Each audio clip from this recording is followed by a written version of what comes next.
Hello.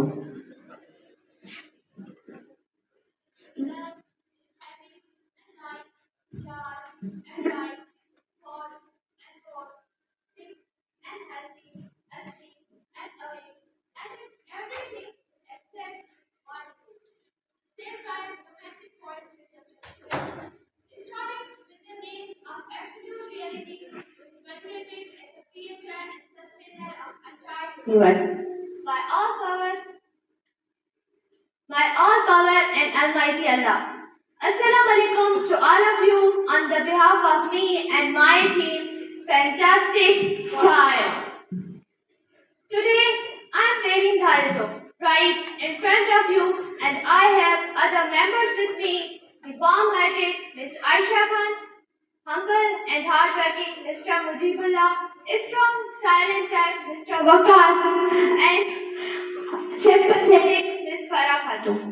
We all are happy to have this chance to present the book, to present the story Midsummer Night's Dream. So now let me tell you something about the story. It is exactly unknown when the story was written or first performed, but on the basis of some references and illusions, it was exactly between 1594 and 1596. Around the same time, Shakespeare was working on the other plays like Romeo and Juliet. It was published in 1600 and again in 1619, means after the death of the Shakespeare is included in the first folio of 1623. The elements of Shakespeare fantasy are inspired by numerous sources. This whole story is all about love, magic, and tricks that people are playing on each other. And you will discover that some of the tricks are for fun and some end sadly. It was all about the story. Now, let me tell you something about the writer. The writer of this story is England's national poet William Shakespeare. He was playwright, poet, actor, and also regarded as a world-based dramatist. He was born on 26 April 1564 at Stratford-upon-Avon, United Kingdom. His father was John Shakespeare and mother was Mary Auden. He wrote total of the 154 sonnets, 3 long narrative poems, and 38 plays. He spent most of his life in writing the plays for the theatre, and most famously for the Globe Theatre. He died on 23rd April 1616 at his birthplace at the age of 52. His resting place is Church of Holy Trinity, Stratford-upon-Avon. Now let's move towards the main characters of the story. So, the play we are going to present, Midsummer Night's Dream, contains 9 to 10 main characters. First one is Theseus, the ruler of Athens. Hippolyta, the queen of Amazon. Aegeus, the father of Hermia, and Hermia, the lover of Lysander. Demetrius is the man who is chosen by Hermia's father as her husband, and the Lysander is the lover of Hermia. Helena is the friend of Hermia and also a lover of Lysander. There are 3 interesting characters like Oberon and Titania. They both are queen and king of the fairies. Puck is the mysterious servant of Oberon. The last one is Bottom. Bottom is the actor of Athens. Let's move towards the story.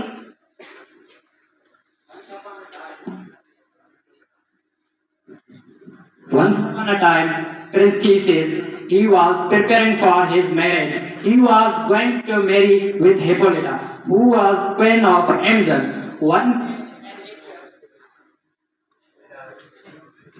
came to see him and complained about his daughter Hermia.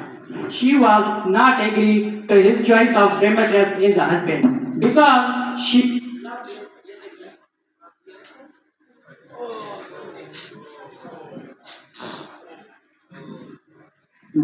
she loved little Lysander and wanted to marry him. The prince Theseus told Hermia, "Obey your father, accept a life as a nun or die." Because of this, they both planned to run away from Athens. And Hermia told about their plan to Helena, and who was fallen in love with Demetrius, but he hated him. He liked Hermia. Next day, both lovers run away from Athens, and Helena and Demetrius also followed them, and they got lost in wood. On the other side, Oberon, who was king of fairies, had always quarreled with his queen Titania over a boy, because he wanted that boy as his servant boy. Therefore, he ordered to his mischievous servant Puck to go and get me a special flower whose juice has power to make people fall in love with the first thing when the drop of juice put on someone's eyes. He thought with the help of magic flower, he would make Titania to give him that boy. While Oberon was waiting for Puck to return, he saw Demetrius and Helena arguing, and he came to know their situation. King Oberon ordered Puck to drop the juice on the eyes of Demetrius to make him fall in love with Helena. But by mistake, he dropped the juice instead of Demetrius on the eyes of Lysander, and as he woke up, the first creature she saw was Lady Helena, and in this way he fell in love with her. As they say, love is blind, but in this case, the lovers were blind. So, on the other hand, a group of Athenian actors came to practice their play in the woods. So, as Puck saw them, he wanted to play tricks on them. One of them was named as Bottom. He was bigger than the elves and he looked bullish. So, Puck played a trick on him and he just transformed his head into a donkey head. His friends were afraid of him and they all ran away. While now he was standing alone in the woods and he started singing.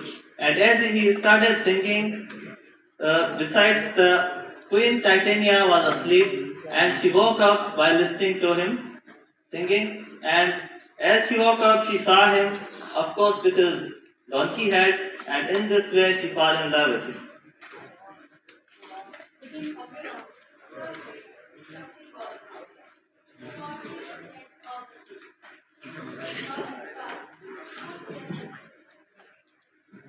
So he ordered Puck to settle down the problem that you have created. So Puck put the restoring juice in Lysander's eyes, and he is in love with Hermia again. And Demetrius is in love with Helena. So now both of couple are happy due to Puck's magic. On the other side, Queen Titania requested to the King Oberon to remove the magic. In return, she was agreed to give him the little boy who can be servant. So all they had happy ending. Now, the theme of this play is love and marriage and the difficulty of making relationship work, order and disorder, and the need for the balance between rule and magic, rational and irrationals, appearance and reality, and how people and events are often not the same. So now it's time to tell you about short story like Midsummer Night Dream. So there are many stories like Midsummer. There are many stories who based on fantasy, magic, and love. Snow White and the Seven Dwarfs is one of them. I am sure you all hear about it.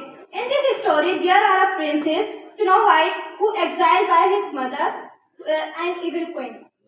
She wants to kill her, but as Snow White came to know about the plan, he runs towards the wood, and here he soon rescued by Seven Dwarfs. The Seven Dwarfs found her friendship and helped her. Let's move towards the main story's conclusion. The main purpose of Shakespeare writing this story is to show that true love makes you do strange things. He also showed that love is not smooth.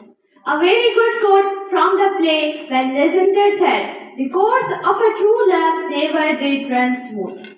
Love is overpowering force that supersedes all other values, loyalties, and emotions. So, all over the conclusion is that true love stories never have endings. Love is composed of single inhabiting two bodies. The best thing to hold into in life is each other. You know you are in love when you can't fall asleep because finally reality is better than your dreams. Thank you very much.